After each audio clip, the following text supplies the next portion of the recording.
Howdy, everybody. Welcome to Rebuilding Hollers, come hell or high waters. My name is Stephanie Johnson, and I will be your host for the evening. Thank you so much for joining me. I'm super excited to introduce to you our friend and neighbor, Zeb Snyder. He's one of my most favorites. But before we get into Zeb's story and what happened there, I have some amazing updates for y'all. So we currently have, I guess this isn't the amazing part, we currently have 536 projects on our list. We are steady working through calling everybody and checking everybody's status, and we have confirmed 41 projects done. So that has been amazing. We have a lot of projects going on. So we've gotten a ton of roofs on. We have some really big rebuilds happening that I'm most excited about. I have my first demolition coming up. So we are going to be demoing a house next week. I'm so excited about that. You're totally getting pictures of me running the excavator. I'll have to let the operator know.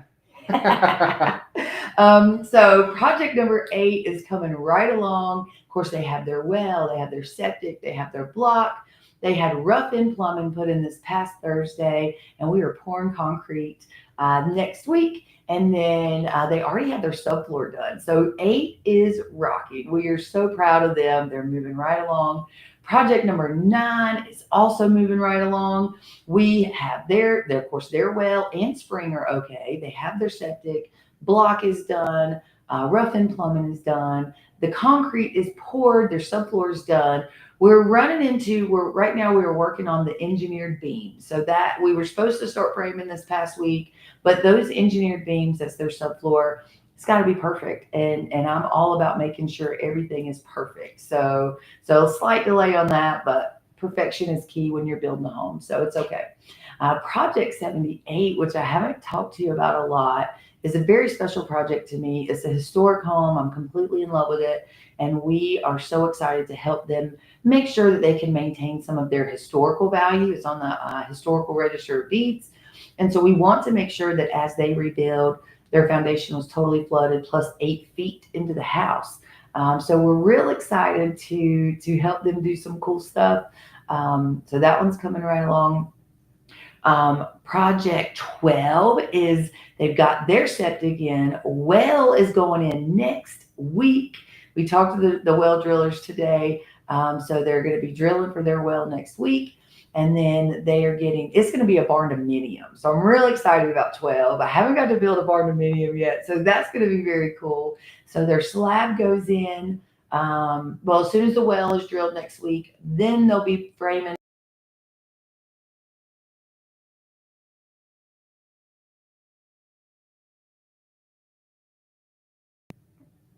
See, then we put up, they call it the erection. So they're erecting the metal for the metal building. Then we'll get in there and start framing and doing all that stuff. So I'm super excited about number 12. And then, of course, my favorite, everybody's my favorite, right? I know I struggle. You're like, Steph, you have all the favorites. They are all my favorites. I love them all. Project 118 is also so special to me. Y'all know that is our small house at the high school has built. It is incredible. The kids go back to school in a couple weeks. Then they just have a few things to do, and that house is ready to go. We are demoing Project 118, the house that was destroyed. That is coming down this week. And then we will get that lot back, graded out, get everything ready. And we're building foundations on that. That is going to be amazing. We did pass our asbestos inspection. So there was a slight delay there because there's so many steps in the construction process, and I want everything exactly right. So we got their asbestos inspection done. We passed, we were clear, got the all clear for demo, went and got my demo permit. I went flying up to the inspections department and got to see Miss Donna and got our demo permit. And then so once that comes down, then we can start that foundation. I'm most excited about that. And then Project 135 is killing it. We're so proud of them. They have gotten so much done. They had, of course, they were totally framed in before they needed a lot of help from us. And so we were very excited to get their sheetrock and anything else that they need as they come along. So we've got a lot of cool places, a lot of good things, a lot of amazing things happening. I have an update on DT's Cafe, which is my favorite cafe in downtown Spruce Pine. It looks like they're weeks from opening. So I'm so excited for DT's to be reopened. Of course, they have the best sandwiches, the best desserts. Trish and Dave are just the greatest people in the world. And to me, they are an anchor store, an anchor restaurant in Lower Street on downtown Spruce Pine. So it's most important to me that they get open, and so they're open. They're so close, and so I'm crazy excited about that. That's going to be huge for downtown Spruce Pine. So lots of projects, lots of cool stuff going on. Of course, we are fundraising all the time. It's been 2 weeks since I've got to see y'all live. We were last week. We went to Charleston for a benefit rock concert, which was pretty amazing. It was not a huge rock concert. It was a smaller. I think there were like maybe 300 or 400 people there. So we were there. We took our merch booth. We were able to sell a lot of merchandise. We had some great donations and some great sales. The place we stayed was donated by Will and Mary, and we were so thankful for that. We stayed on Edisto. Tyler says I always say it wrong. Is it Edisto or Edisto? Anyway, we stayed. I call it Edisto. I don't mean to say it wrong if I do, but I do sometimes. That's okay. They were so kind. The house was amazing. I got to spend some time on the beach. We ate. Our friend Will Hensley gave us a great restaurant reference. Our neighbor Harley Fox gave us great restaurant references. So we tried to go see every place, and it was really nice to have a vacation and go to a benefit rock concert. We raised. When we got back, we had ended up raising $3,181, and so that was really cool. And one lady, we were walking the market, and of course, I had my Rebuilding Hollers shirt on. I wear it all the time. And the lady said, "What is Rebuilding Hollers?" And I started telling her about Yancey County and Burnsville. She said, "I grew up in B-Log." And I said, "No way." And so I was telling her about the B-Log Community Center and everything that happened down the Cane. And anyway, she handed me a donation on the spot. She says, "You seem trustworthy. Let me give you some." It was just so beautiful. I was so impressed with South Carolina and Charleston. They have such a huge heart for Western North Carolina, and they had no idea. They had no idea everything that was going on here. And so I was so thankful to be on the ABC News 4 in Charleston with Katie. She was so great. And then we were sitting at a restaurant Friday night? No, Thursday night. Was that Thursday night? Anyway, we were at a restaurant. I guess it was Thursday because the concert was Friday. And I look up and there I am on the TV on Fox News 24 Charleston. And that was really cool. So it was really great how everyone there is so committed to helping us rebuild. I got to meet the chief at Edisto Fire Department. He was so great. I went to say thank you for coming because he came here to Burnsville to help us. So that was very cool. So many great things are going on. Today we have the Mount Mitchell Crafts Fair that was all day today and is going all day tomorrow. So we will be we were at the crafts fair today. We'll be there tomorrow. We have a booth right at East Main. And so of course we're selling all of our different merch, and we have a Jeep. I know, God's in another Jeep, and this one is amazing. I want to give a big special thanks to Reggie at High Country Auto Sales. He has been so wonderful to work with and helping make sure he finds us incredible vehicles that we can raffle. We do have this one for a little bit longer. Last time we had a Jeep for 3 days, and in 3 days we raised $34,300. And so we were really praying that by having this Jeep for almost 2 months, that we will be able to quadruple that amount so that we can raise a lot more money selling tickets, so that we can continue helping our neighbors get home, because we're buying the building materials, we're buying the supplies, we're paying the local contractors, and that matters so much. We have so many projects that need our financial support to get to the next step of their project. So this Jeep is a big deal. It's a huge deal. And so pretty please consider buying a ticket. They are $100, and we will pull that ticket on our 1-year anniversary of the storm. So on September 27th at Old Timey Day in downtown Burnsville. So I'm real excited about that. I think that's going to be great. Let's see, what else do we have going on? There was, now I got distracted. That happens to me sometimes. Oh, anytime during this live podcast, if you would like to ask any questions or would like, just to say anything, just type in hashtag rebuilding in the comments and that will populate so that we know, see your question. It'll automatically pop up. That would be great. And I'm so thankful for everybody watching with us live and everything that we have going on. So with all of those updates done, my friend and neighbor, Zeb Snyder. I'm so excited Zeb is with us. I've got to know you pretty well. I mean, it's almost been a year. Yeah. We are almost a year into this disaster. Today's August 1st, so just another month and a half, almost 2 months, and we're in it. We are in it. We have been going a while. So I got to meet Zeb early on in Rose's parking lot. Yep. And he's just been my buddy ever since. Him and his family, your mom and dad, Kim and Larry. I'm crazy about them. We have Friday lunch dinners, and it's just so good. It's so good. You have a great family. Yeah. I'm so proud of them. So Zeb has a pretty crazy, incredible story, like most folks in our community here that had just crazy experiences. So Zeb, tell us a little bit about. So then you have 4 children in the home. Yep. And your wife, Yep. Ashley, she's also amazing. We love her too. And twins, not just 4 kids. There's twins that are 3. They'll be 4 in October. 4 in October. So and the oldest is. She just turned 9. Just turned 9. So 9 and under 4. Okay. And so the morning of the storm, now at the time you were working. I was working for a contractor for the power company.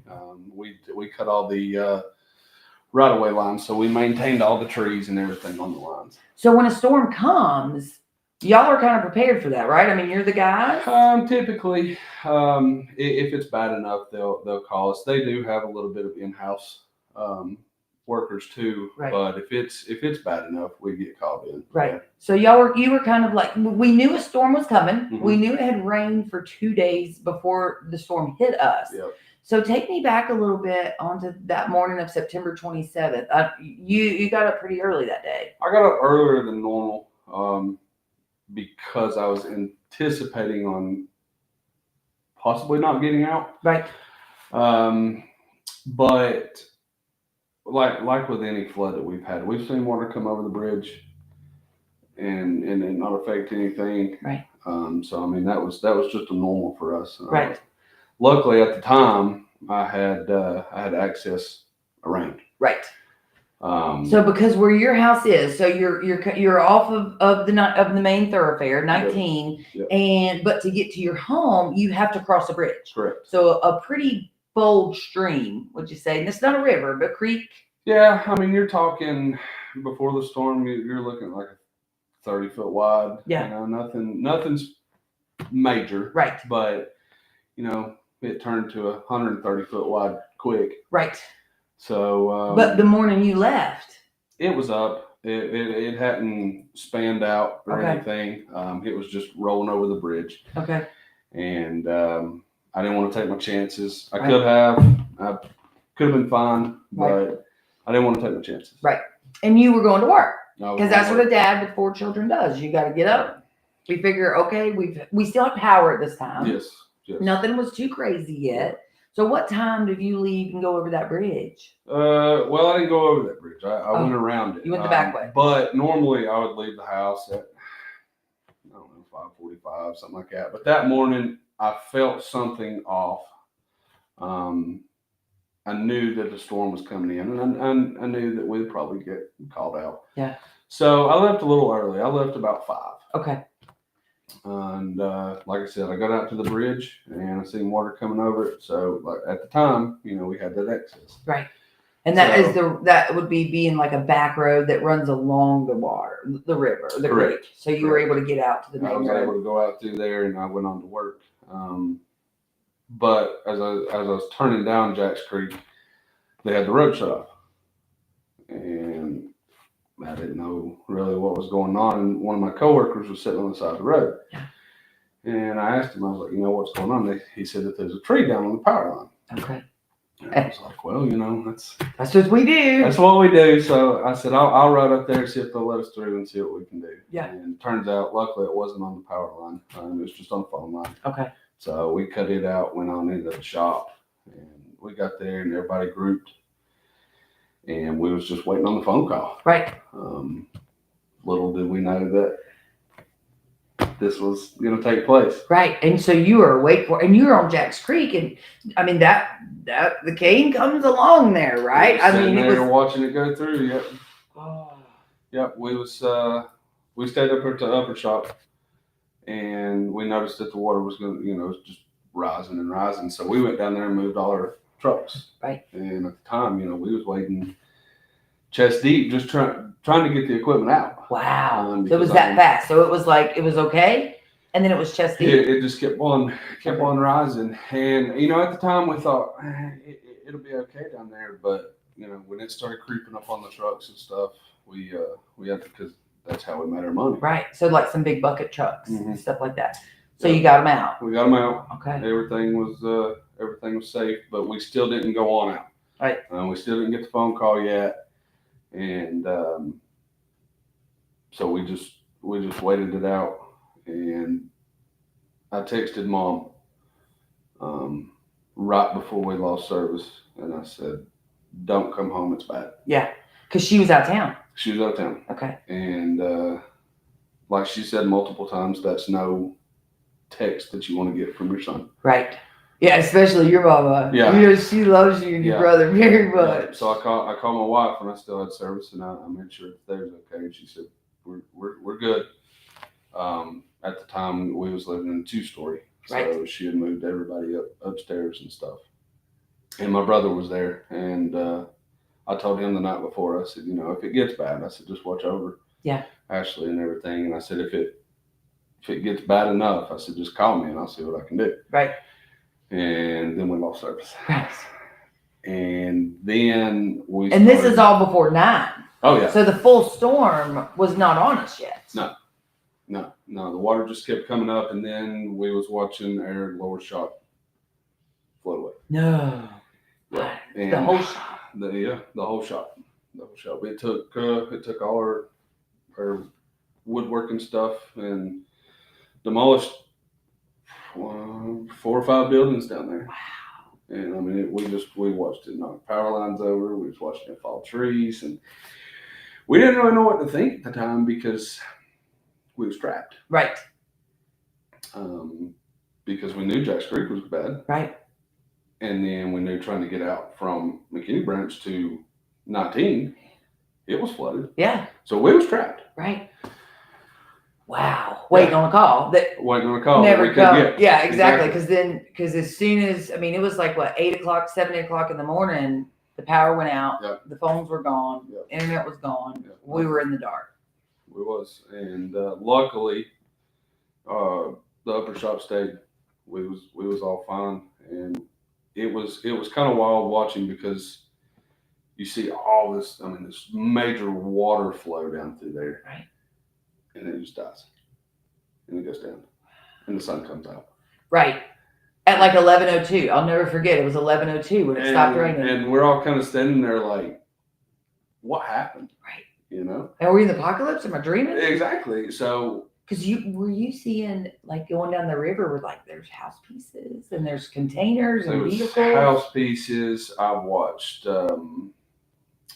just all the wood from the wood yard across the river go. I've seen propane tanks go that was, just spewing propane going down through there. Wow. There was containers, refrigerators, anything that you can think of. We was sitting there watching it. You felt like maybe you were in the Oh Brother Where Art Thou movie when there's the cow on the roof of a house. Yeah. I don't even laugh at that, but it was just one of those this is apocalyptic. Yeah. Yeah, it was one of those instances where you should not seek the treasure. Right. Yes, exactly. Exactly. Do not. Right. So you're just there with all your work guys. Yeah. Yeah. There was about 6 or 7 of us.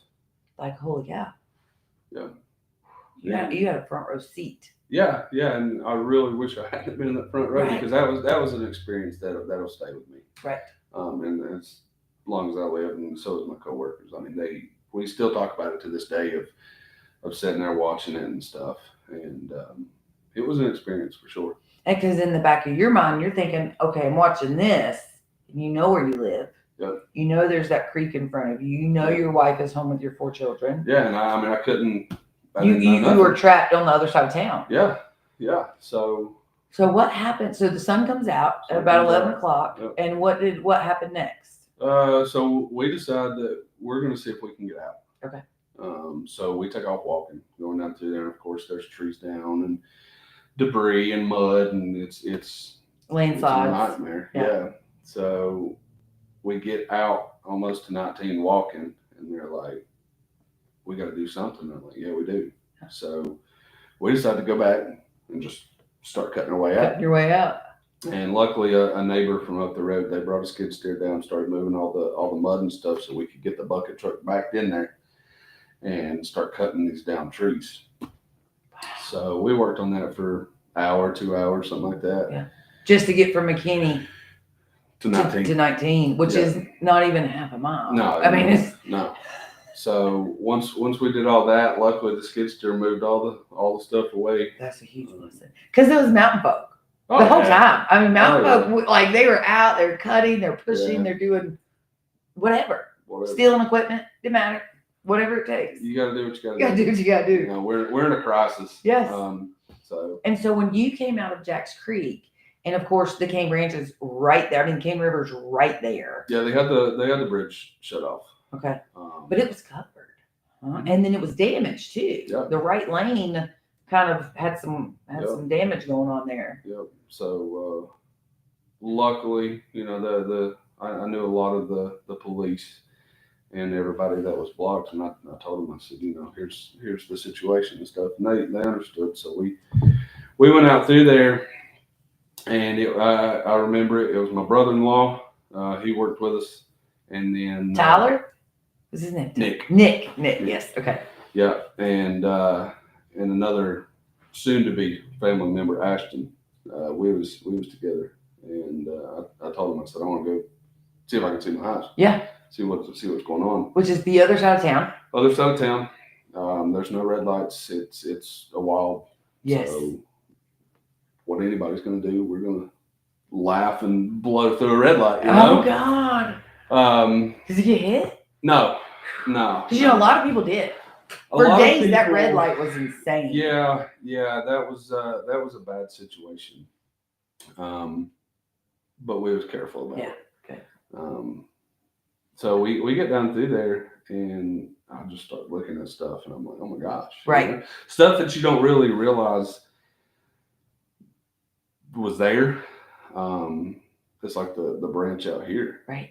You know, I knew there was a branch there. Yeah.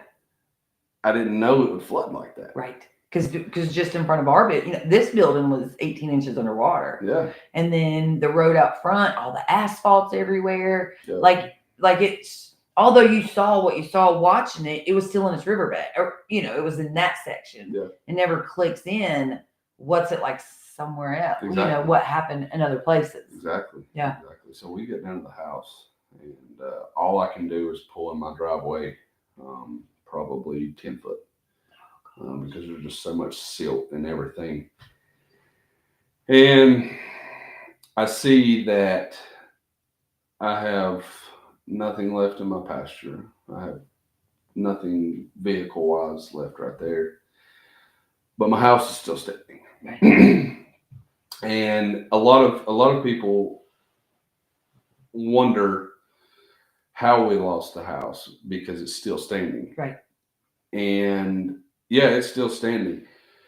But we got hit both ways. Yes, you did. We got hit from the front creek, which turned from 30 to 130. And then we got hit from the back branch. Yep. That turned into a 30-foot river. Right. And it did a lot of damage. So much. And I mean, I couldn't get over there. No. There was no way. The bridge was just standing, and everything was washed away. Right. And There's no, like, I saw a picture of it. So you, like, half of the bridge and then like one wall. Yeah. And the rest, everything else was just gone. Yeah. And I was like, well, maybe I can jump. Right, because your wife and your babies are over there. Yeah, and then I got to realize that if I did jump and didn't make it, then my kids just lost their father. Right. So I just stood there and cried. Tried to call, and of course, there's no service. No phones. And everything. I looked, and I just stood there and looked in hopes that So I could see somebody. Right. And I never did. So at that time, you're standing there looking. You can't get to them. Because it's what, 2 football fields, would you say? A football field, 2 football fields length? Yeah. You know, from where you're standing on the road to the house. Yeah. I think that would be about right. That sounds right. Yeah. So, you know, the house is okay. The house is okay. It's standing. Yes. It's standing. Yes. It's not okay, but it's standing. Yes. And you did know at that time that Ashley had taken the babies upstairs. Yes. And your brother's there. Yep. Your big brother. My big little brother. Your big little brother. Yeah. Okay, because he's taller than you, but Yeah. he's still he's Yeah. younger. Yeah. So that was huge. Yeah. What a blessing that he was there. Yeah. But so we just turned around. Yeah. I mean, there was nothing I could do. And I feel bad for saying that, but my wife is probably the strongest person. Yeah, she's so tough. She's so tough. You knew she was okay. She's tough. The house is still standing. You know your babies are upstairs. Yeah. So, I mean, we turn around and go to the shop and everything, and we realized real quickly that French Broad is not going to be able to get a hold of us. Right. So, we take it upon ourselves to just go up there. Right. And but that was the following day. Okay. We went up there that morning. Because it took a while to get out of Jacks Creek, to get through town. Yeah, and I mean they had to get their ducks in a row. Right.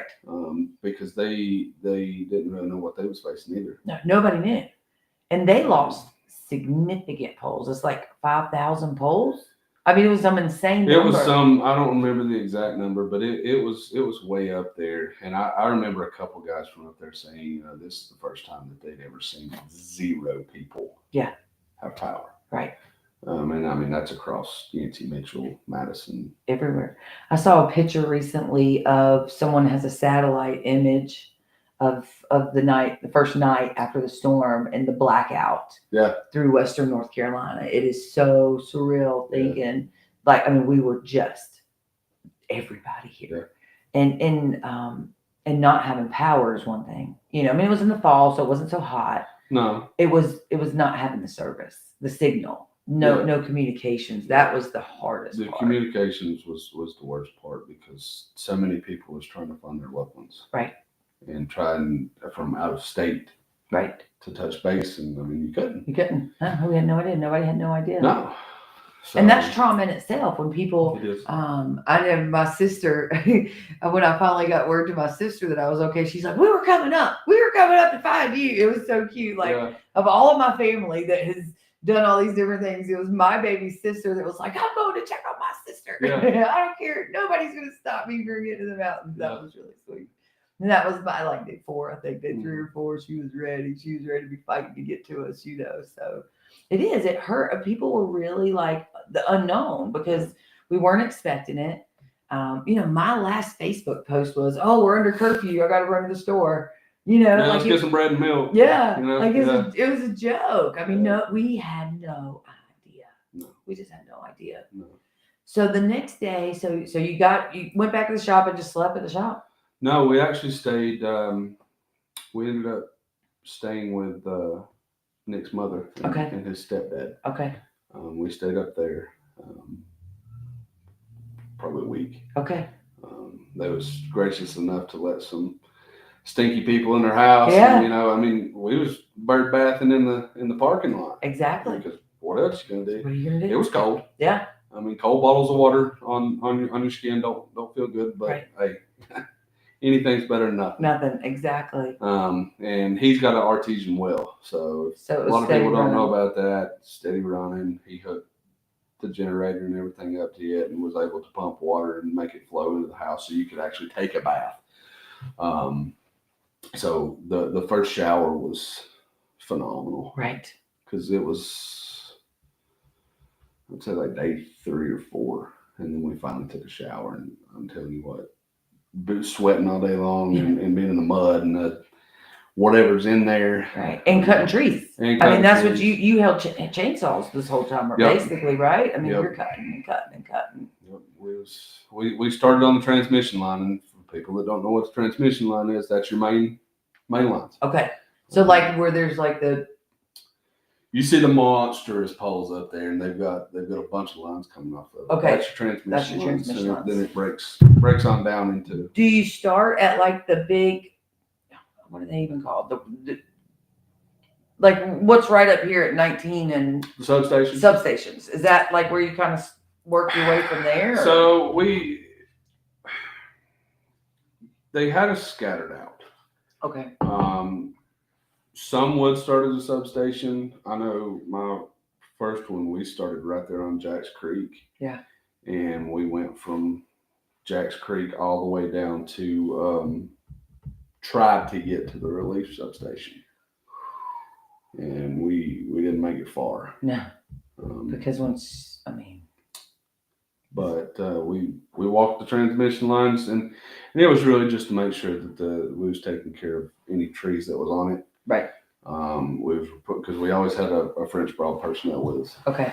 So and by cutting the tree, making sure that transmission line is clear. Yep. Then if it was ready to be able to get the power back on, which would take some time, but yes, right. if it wasn't so catastrophic, if there was nothing on it, then they could have probably tried to boot it. That's awesome. But we would report broke poles, down lines, or any trees, and if there was trees, then we would just radio it in. Somehow they had a radio system that was still going off frequencies and stuff, and we would be able to communicate with them, and we would just go ahead and take the trees out, right, and stuff. So we worked on down through there, and we just kept going around the county. Wow. How many days did you work before you knew your family was okay?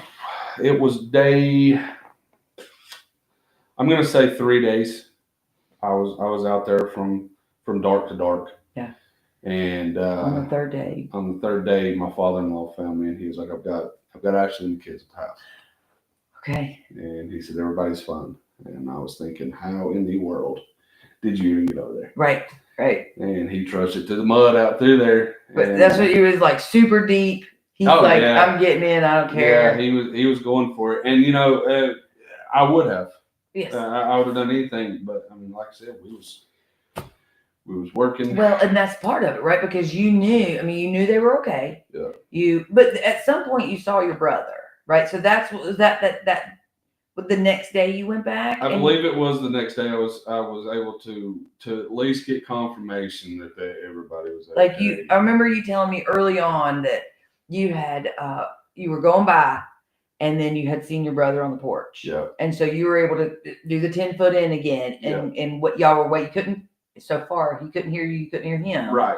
But you were waving, and he was letting you know they're okay. Yeah, I mean, the thumbs up was their best friend on that one. Exactly. But yeah, it was a little nerve wracking, just with all the stress as far as the work, and physically exhausting. And then the stress of I really hope my family's okay. Right. Because that's all I work for. Is my of family. Course. I mean, that's what life is about, is our families. So you kept going. You saw him. You saw your brother that one day, and then you kept going. So your father-in-law let you know he had them and they were safe and they were at his house. Yep, they was at his house. And then what? And then you finally got to them. I got to them. Yeah. Where it was just so late with us coming in, and with the kids and stuff.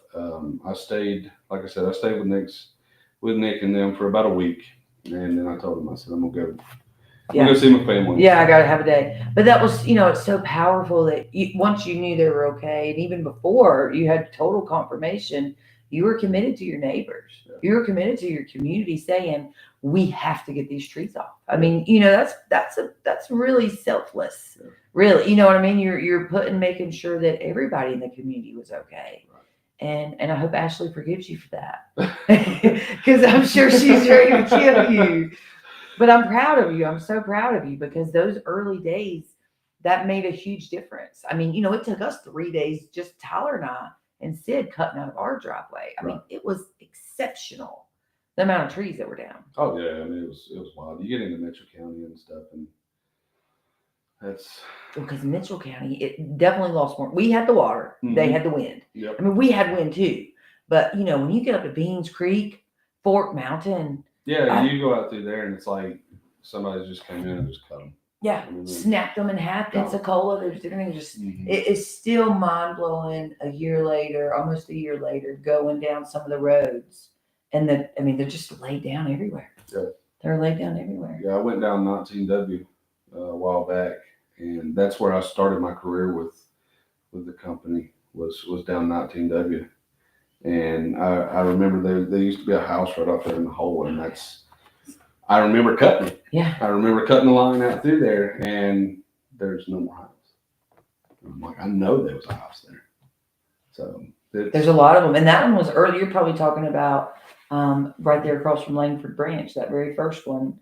The only bridge that cut the first, so the Whit Bottom Bridge held, and then the next one is Langford Branch Bridge, and it held. And there's a house the first house gone. So is that one on the left? Yeah, I cut that one. I remember cutting that one, and then you go on down. And there's a transmission line actually on that hill going up it. Yep. And then you go on down towards Piney Hill, and you cross that bridge, and there was a house that you had to go up Piney Hill and down through there, and it's gone. It's gone. It's crazy the amount gone. It's crazy the amount gone on 19W. Yeah. I have a lot of projects down there, so I'm down there a lot, right. And it is so and it's so much bigger. That's what people don't, just like what happened with your small creek. Now, I mean, your creek is now what, 50 something feet? 50. I mean, it's like with the new bridge coming, it's going to be a 50, 60 foot span. Pushing 70, yeah. 7, and it was 30. So now that is going to be a 70 foot bridge now, where it was a 30 foot bridge. And that's the same thing that happened, well, in all of our rivers. But, where a small bridge or still an expensive bridge, still a $200,000 or $300,000 bridge, or now $1 million bridges to get somebody home across the cane. Yeah. I think the water was between 40 and 60 foot out of its bank there. I mean, it just destroyed that valley. It destroyed that valley. That's crazy. So once you got, so the storm is over, you've got to your family, everybody's okay. Mom and dad come home. And there's a lot to do. The house you were living in was really beat up because, like you said, you had everything coming from the front, and then you have this teeny tiny, not even a branch. It was just like a small, it was very, very small spring, teeny tiny, became a massive. I mean, it cut gashes into that mountain. I mean, because it's like at the base of a mountain, so it comes down, it cuts these huge gashes, and then your home, it just dead into the back of it. Yeah, I mean, it was just sitting there hammering it at all times, beating the fire out of the foundation. I mean, definitely a lot of water intrusion. There was so much going on there, and so your situation is not different than a lot of others in that you live on family land, and so that has made that has been a whole nother level of the process that a lot of people don't realize. Although that is very normal for this area. Grandma and Papa own the property, or mom and dad own the property, or aunt and uncle. There's so many generational, is what I call it, generational farms, generational property where it may be 30, 40, 50 acres, sometimes 5, whatever. One member of the family owns it. Yep. So in your case, your parents own the property, and you lived in one house, and there's multiple houses. But that ended up being a pretty big problem. It was a big wrench throat and everything. Yeah. Because your house is torn up. Yep. It is torn up. And then you go to FEMA, because that's what they were encouraging, right? So if you've had loss, if you could, because you lost your food, you could at least apply for $750, right? Like they're telling us apply. Yeah. But it threw a wrench in everything because we didn't have no documentation of us owning anything there. Right. Really, the only thing that we could say that was ours was the components on the inside. Right.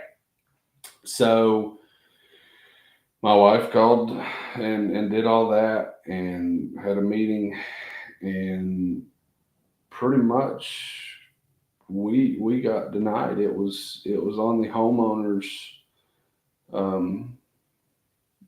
side to do. Yeah.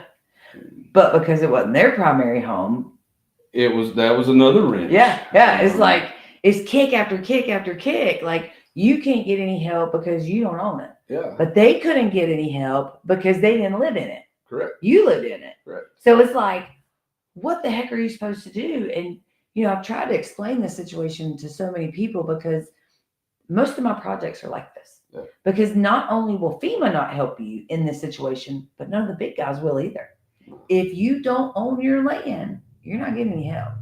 And that has been the hardest part because it's not that you're not a hardworking man with a family and children, but you're on generational land. Right. Your parents are trying to help you get ahead so that you don't have to go buy a house and be in all this debt. So it's incredible blessing to be on family land. Exactly. And that kind of thing. But then in a situation of a disaster like this, it's bad. Yeah, because I mean we've lost, my wife lost all her clothes. Yeah.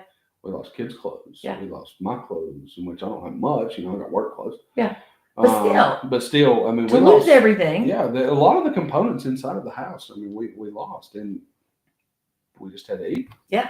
Nothing. They wouldn't help with nothing. They wouldn't help you with furniture, clothing replacement. No. Everything, even food. And when you think about, especially here in the mountains, a lot of people have freezers. A lot of people put back meat, put back different things, and then nothing. All because of how the property's deeded. Yep. That has been very frustrating to me. That has been one of the most difficult parts of this, is that so many people have been denied help of any level because it's a generational property. Yeah. And you have multiple even like I've got a couple projects where say there's mom and dad's house and the kids' house. Mom and dad, both houses got destroyed. Both houses are destroyed. Only mom and dad are getting the help because they're the ones that own the property. The secondary house, because it's considered a rental, even though their children are in it, no help. Yeah. No help. And that's what's tough, because I mean we fought tooth and nail. Ashley's tough, man. I know she has been a phenomenal advocate while you're out working. Yeah. She's on the phone getting stuff done. She's making the applications. Yeah, she's. I don't know how she has hair lift. Yeah. Because I know she was pulling every strand that she could. Yeah. While raising kids. Yep. And your 3-year-old twins. Yep. And they're precious. But so you have one boy that is 3, and he is wild. Yeah, he's wild. He's wild. I tell, if we go out, and Ashley's like, "Hey, get your dad's hand." He's like, "No." I'm like, "Honey, they'll bring him back. Yeah. They ain't gonna go far with him. You ain't gotta worry." He's a good bad. I'm not saying it no bad. He's your typical 3-year-old boy. Yeah, he's into everything. Yeah. And then his sister is precious. She is just sweet as can be. She's just so she had her hands. She's had her hands full. Yeah. And then so they're at your father-in-law's, and that's where your family stayed. We stayed there for about 9 months. Yeah. And so after you were denied by FEMA, you were denied by some of the big organizations, and at that point you're like, I'm doing this. Well, yeah, I mean, we had to do something. We didn't know what we was going to do. Right. I mean, we tried to find a house that's already built. Right. But at the same time, you're looking at places that you remember there that's on the market. Yeah. That may not be there, or might be damaged, or just the real estate market, because that's my profession. The night of the storm is I was a realtor. I'm still a realtor. Just I don't do as much as I used to do, but I do still work. But yeah, it was a disaster. Yeah. And if you'd have called me 6 months after the storm, I can't help you right now because I'm helping my whole community. Right. You know what I mean? So, right. But so many. I had 7 under contract the night of the storm, and 3 are gone. Yeah. 3 fell apart. It was a very awkward time. And so, but ultimately, y'all decided to get you a new home. Yeah. And so, so you got an acre on the family farm, but deeded it to you. Yep. Right. So now you own your acre. Yep. The plot is deeded. Yes. So I tell everybody if water gets up to my house now, then it's time for glory. Yeah, we're gonna ride out on an ark. Yes, because and I feel the same way. There was no way that your wife was willing to, go back, and although it would have been extensive repairs to get that home done, which we can talk about that because I know that there was another organization that was really hateful to you, Mama. Like I wanted to punch them in the face. We won't say who it was, but they're lucky I didn't punch them in the face. Because for someone to be hateful to your mama is like, how dare you? She's amazing. But so you're not in the low zone anymore. You went way up the mountain. I'm on top of the hill. Yeah, and you pushed that off. I mean, we did it all ourselves. Me and my father-in-law and my brother-in-laws and my uncle. And your daddy some? And Dad helped. Yeah. Dad was more of a, hey, let's do it this way. Me and him butted heads. Yeah. That's normal. Normal. But at the end of the day, we got our house seat pushed off, and I can't thank my brother-in-laws and my family and my father-in-law and my uncle. Yeah. I can't thank them enough. Yeah. For the help that they came in and did. Which I'm sure my father-in-law wanted us out. Yeah. I'm sure he was ready to. So because it was just him and his wife. Yeah. And then there were 6. Yeah. Here we come. Yeah. Yeah. And I remember you saying, I said, Zeb, I remember one day I saw you. I said, Zeb, you doing okay? How's everybody fit? And you're like, I sleep on the couch. I slept on the couch. And you're like 8 feet tall. Yeah. Yeah. Maybe not exactly 8 feet, but I'm up there. I'm 6'5". So. Yeah. So I'm like super short compared to him. And you're sleeping on the couch. Yeah. While doing this manual labor job. Yeah. So you've got this job, and then every free moment for 9 months. Yeah. Really. But I wouldn't trade it because of what my wife went through, and the kids wanted to sleep with her. That's right. They wanted their mama. And I don't regret it one bit. I've wallered myself out. She still got the couch over there. Yeah. And I sit down in it, and I'm like, I'm home. Yeah. Hey. But no, you're like you now have an imprint in their couch. Yeah. That's awesome. Yeah, they was truly a blessing for bringing us in and letting us stay there. Yeah. And for everything that they've done. Absolutely. So you're not alone in this though. So many families are living still in this situation. Yeah. You were home fairly quickly in the scheme of things. Yeah. You know what I mean? Yeah. There's still so many families not home and that are still very much living and doing the same thing. Yeah. Multi-family living all in one house. Yeah. So. And I mean, don't get discouraged. Yes. At first I was like, what am I going to do? But you'll get home.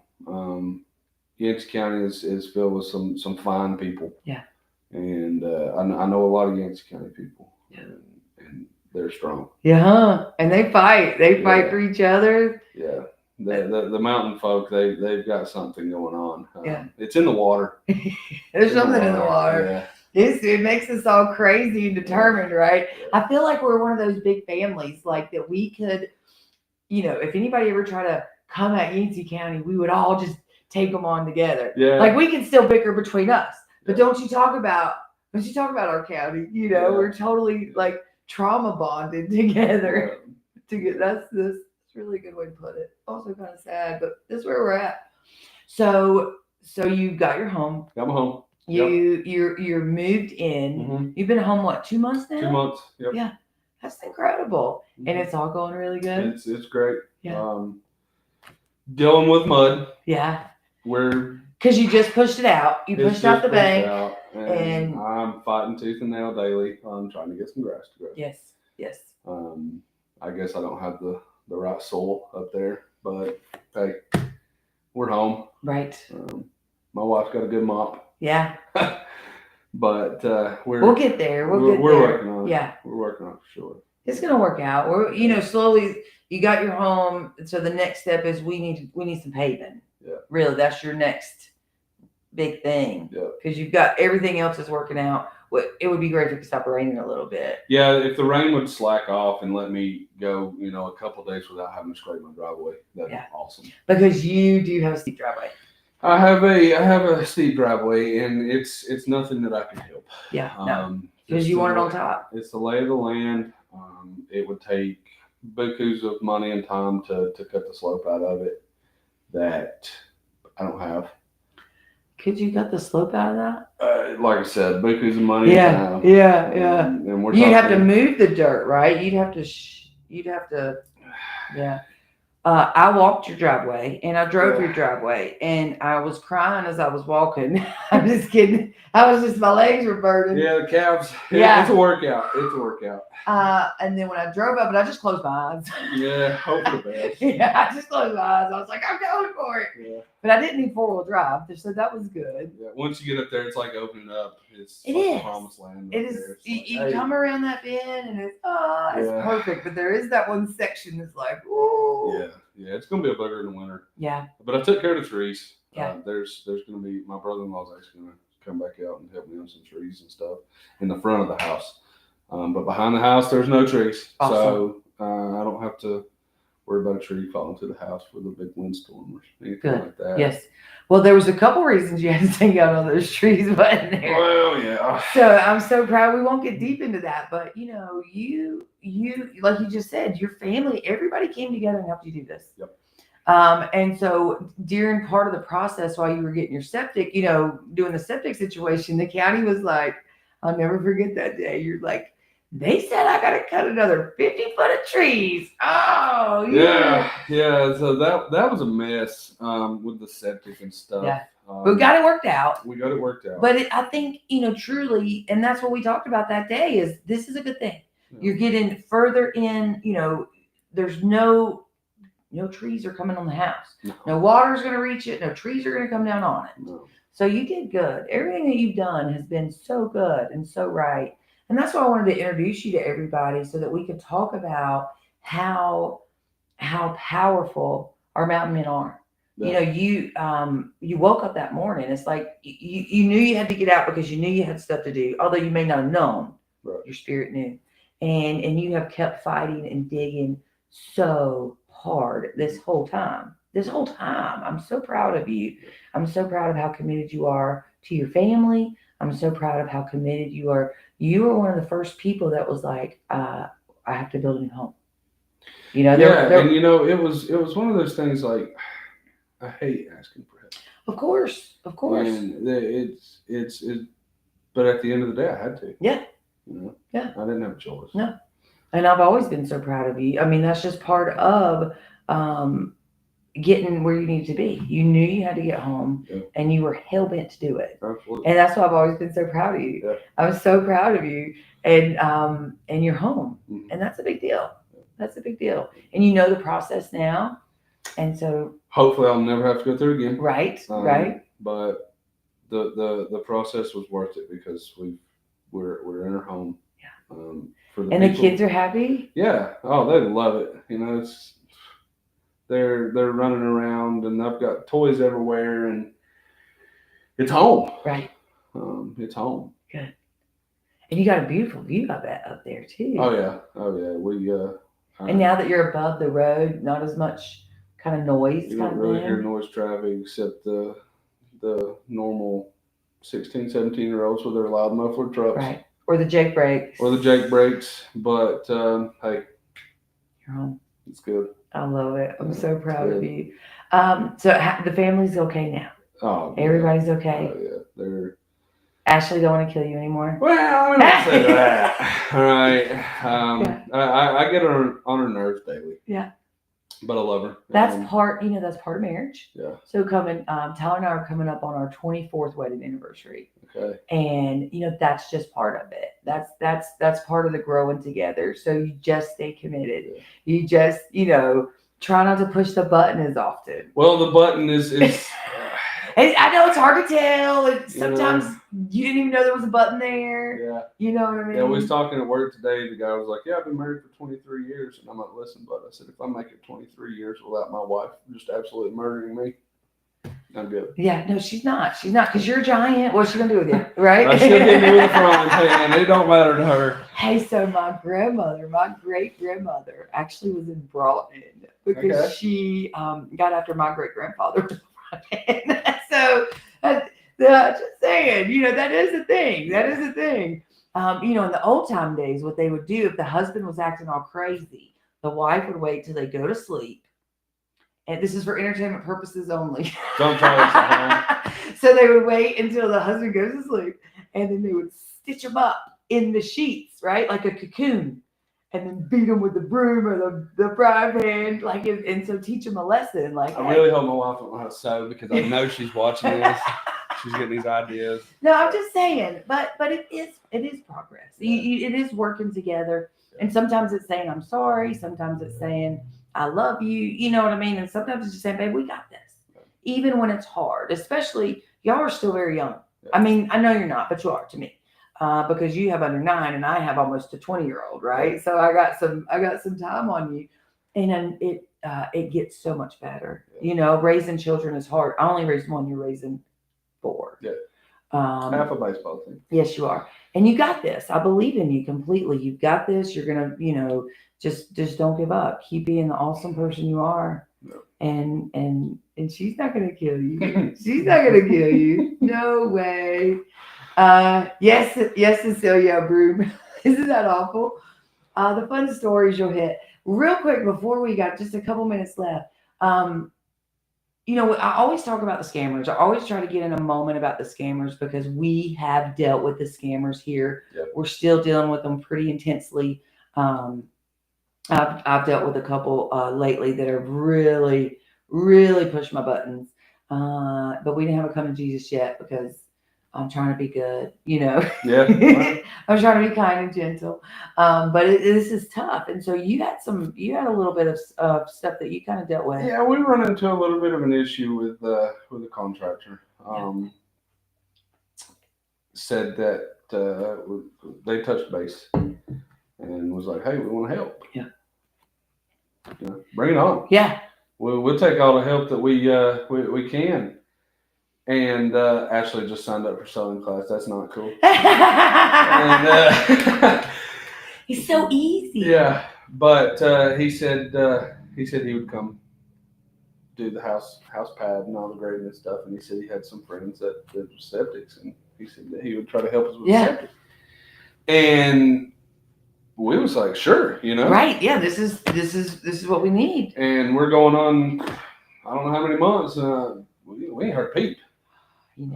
Luckily, we're not out no money.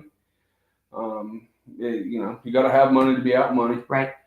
But a lot of people did that. A lot of them, the people would come up and say, I'm here to help, and then take people's money. Yeah.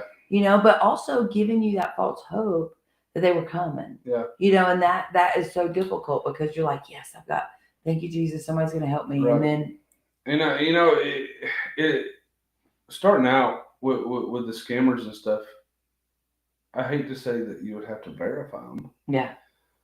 Because you're in a time where you shouldn't have to verify. Right.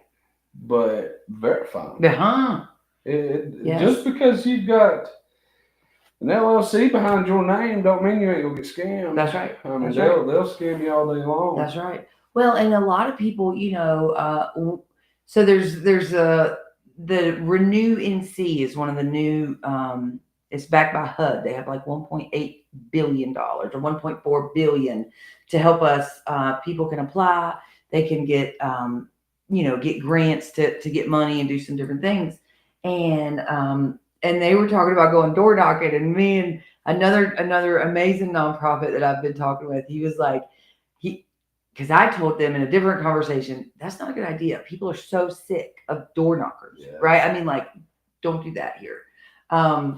And he told them the same thing. He's like, look, you're in Western North Carolina. These people have been through hell the last 10 years. Don't go knocking on their doors. You need to go to the trusted organizations, go to the different places to get the message to them. But door knocking is not the way to go. If you're going to go door knocking, wear a Kevlar vest. That's what he said. Yeah, be prepared. Yeah. But I think it's just because people are so tired, right? In the first couple of days, it was supplies being dropped off. We go from, like on my road, nobody ever comes up and down our road. Yeah. And then all of a sudden there's 1,000 people up and down our road. And we, that's hard when we live in the mountains for privacy and the oasis that we're in. So that's hard. So if you want to help, call me. I've got 536 projects, and I will connect you to the perfect project that you can help. Yeah. I think that's a good way to do that. It's a good way to do that. Do you have any advice or anything that you would like to say to our audience tonight? Don't give up. That was a big thing for me. Is I didn't want to give up. You're gonna have setbacks. I mean, it's gonna happen. You're gonna think, well, man, I ain't getting nowhere with this. But there's progress. You may not see it, but a lot of your neighbors and anybody just going down the road, they'll see it. Yeah. I mean, I'm still young, but we've come a long way. So don't give up hope. You're pushing, fight for it. If you need anything, get in touch with Stephanie. She can get in touch with me. If you need something, just to talk, ask some questions. I'm not the smartest light bulb in the box, but I might have a little guidance on anything. So yeah, just you are smart. You're smart. You got this. Well, you got this. We try. Yeah, I'm proud of you. I'm so proud of you. I'm proud of you too, Ashley. Don't kill Zeb. You could do this. I believe in you. He's great. He's sorry. He told me so. I'm sorry. I love you. And hi, Mom. Don't forget to say. Hey, Mom. I know you're watching. Hey, Mom. Yeah, we Proud love mom, you too. Oh, we love your mom. We love your mom. So we're getting ready to go, but real quick, you're going to be driving a track hoe for me next week, aren't you? Yeah. I am so excited about the demo that we have coming up. Yep. And you're going to help me do it. I'm going to help you. Yep. Yeah. And then I'm going to run the track hoe for a little bit. We'll give it a go. Yeah. I'm so excited. I mean, I've run heavy equipment before. So it should be fine. Yeah, we're good. It's going to be great. It's going to be great. So that is it for us tonight, my friends. I'm so thankful that y'all spent the last hour with us talking about what has really been happening here in Yancey and Mitchell County in Western North Carolina. Please know that you can help us at any time. Visit us on our website at rebuildinghollers.org. We have merch. We have shirts. We have hats. We have koozies. We have blankets. We have all kind of fabulous merch for you. We have our Jeep raffle going on for the next 2 months. We will be so thankful for you to participate in that. That will be wonderful. And please just don't forget about us. We have a very long way to go, but we're not giving up. We're going to keep fighting like crazy. We're going to keep taking care of our neighbors. And we're going to get there. We're going to get everybody home. So thank you so much for loving me. Thank you so very much for loving my community. I'll see y'all later.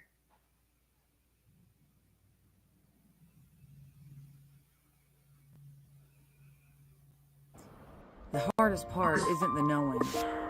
It isn't knowing everything that you have to do to get everything back right. The hardest part are the memories. Knowing exactly how it used to look before the storm. That's the hardest part.